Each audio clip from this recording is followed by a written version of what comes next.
You wake up one morning and the world is silent. No messages, no notifications, no voices filling the air. The noise of life, the endless conversations, the approval seeking, the subtle pressures that shape your every action is gone. It's just you, alone with your thoughts. And for the first time, you sense something unsettling. You don't really know who you are without others telling you. We are taught that isolation is dangerous, that solitude is a sign of loneliness, of failure, of something to be avoided. But what if everything you've been told about being alone is wrong? What if solitude isn't a weakness, but the ultimate strength? Every great thinker, from Nietzsche to Jung, from Schopenhauer to Thoreau, spoke of the power of solitude. They understood something that most people fear. The mind is either your greatest ally or your worst enemy, and until you learn to master it in silence, you will always be controlled by external forces. But how does solitude unlock self-mastery? And why do so many people resist it, even as they seek self-improvement? The answer lies deeper than you think. From the moment we are born, we are conditioned to seek connection. Family, school, society, all teach us that our worth is tied to how we fit in. We become fluent in the unspoken language of validation, a nod of approval, a like on social media, a reassuring word from a friend. But beneath this conditioning, something far more insidious takes root: the fear of being alone with ourselves. Nietzsche once wrote, "He who cannot obey himself will be commanded." And this is the hidden tragedy of the modern world. Most people never learn to command themselves because they never spend enough time alone to hear their own voice. Psychologist Carl Jung explored the concept of individuation, the process of becoming truly oneself, separate from societal expectations. But individuation demands solitude. It demands that we face the abyss of our own minds, unfiltered by the opinions of others. And that is where most people falter. Because when you remove external distractions, what remains? For many, the silence is unbearable. Old fears, unresolved traumas, insecurities buried beneath layers of noise begin to surface.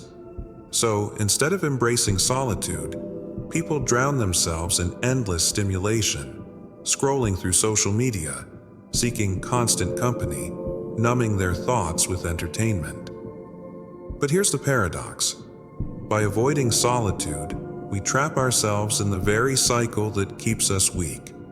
We become puppets of the external world, shaped by its expectations rather than forging our own path. So, what happens to those who never embrace solitude? The consequences run deeper than most realize. What happens to a mind that never experiences true solitude? It weakens. It becomes dependent on external validation, incapable of independent thought, constantly swayed by the opinions and emotions of others. Without solitude, the mind becomes a mirror, reflecting the world around it but never discovering its own depth. Society conditions you to fear being alone because a person who is comfortable in solitude is dangerous. Why? Because they are unshackled. They do not need constant reassurance. They do not seek approval. They do not conform out of fear. And a person who does not conform cannot be controlled. The philosopher Arthur Schopenhauer once wrote, "A man can be himself only so long as he is alone." But most people never find out who they are because they are never truly alone. They live in a constant state of distraction, social obligations, endless entertainment, and the noise of everyday life keeping them from ever looking inward. And so, they remain trapped in a prison they cannot see. They feel the effects: anxiety, dissatisfaction, a sense that something is missing, but they never trace these feelings to their true source: their own inability to be alone. Psychologically, the consequences are profound. Without solitude, the mind never learns resilience. It becomes fragile, overly reactive, unable to endure discomfort. The modern world is filled with people who panic in the absence of distraction, who feel restless when left alone with their thoughts, who seek relationships, social validation, or constant stimulation not out of desire, but out of fear of silence. But those who embrace solitude, they become something else entirely. They undergo a transformation that makes them unrecognizable to their former selves. But how does one break free? How does one turn solitude from something terrifying into something powerful? The answer lies in rebellion. To master solitude, you must first do the unthinkable. Turn toward the silence instead of running from it. At first, it will feel unbearable. The absence of distraction will make your mind restless, desperate for stimulation. You will feel an itch to check your phone, to seek company, to drown in noise. But this is merely withdrawal. You are not missing the world. You are missing your chains. To break free, you must train yourself in isolation, the way a warrior trains for battle. Start small. Sit in silence for an hour. Let the unease wash over you. Do not escape it. Observe it. Over time, the discomfort will give way to something profound. Self-awareness. Many of history's greatest minds, from Nietzsche to Marcus Aurelius, mastered this art. Nietzsche himself withdrew from society, choosing solitude in the mountains, where he developed his most radical ideas. He understood what few dare to realize. True power does not come from dominance over others, but from mastery of oneself. Once you break free from the fear of being alone, you unlock a terrifying yet liberating truth. You need no one. You do not seek approval. You do not crave validation. And in that moment, you become something rare, a sovereign individual, untouchable by the world. But there is still one final revelation left, one that will shatter everything you thought you knew. Imagine standing at the edge of existence, looking back at everything you once believed defined you. Your relationships, your reputation, your possessions. And then suddenly, you see it.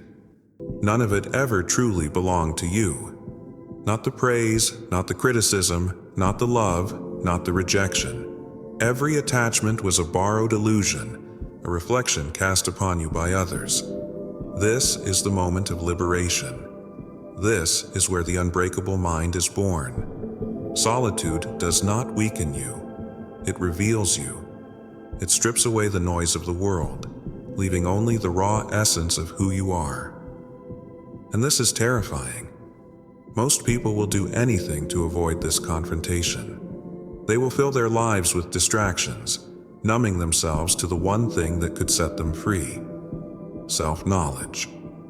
But those who embrace solitude discover a secret that society dares not acknowledge.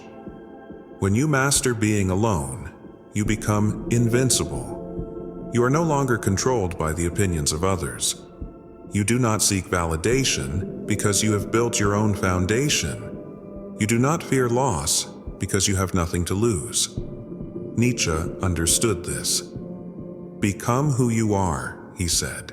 Not who society tells you to be, not who others expect you to be, but who you truly are at your core. And the only way to do this is through solitude. In the end, being alone is not about loneliness. It is about sovereignty. It is about building an inner citadel so strong that no storm can shake it. It is about looking at the world and knowing with absolute certainty that you are enough. And that is true self-mastery.